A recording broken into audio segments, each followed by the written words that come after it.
आमे समस्ते एक सुंदर संसार रे बास करूँ। आम आखपाखे आमे अनेक अद्भुत वस्तु को देखू। तेणु आस आज आमे जानिबा एई सुंदर संसार उत्पत्ति केउठु एवं किपरि आरंभ होला। प्रथम दिन परमेश्वर आकाश और पृथ्वी को तैयारी कले। परमेश्वर अंधार को गोटे पटे एवं उज्जवल को गोटे पटे रखिले। उज्जवल होइथिबा पटकू से दिन बोली कहले एवं अंधार होइथिबा पटकू से राति बोली कहले। एई भली भाबे प्रथम दिनर संपूर्ण घटिला।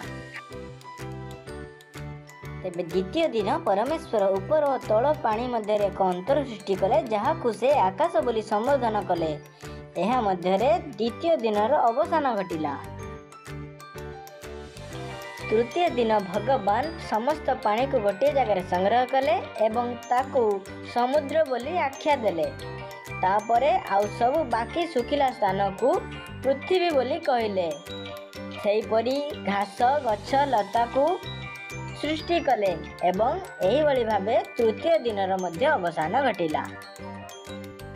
परे चतुर्थ दिन परमेश्वर आकाश रे ज्योति सृष्टि कले।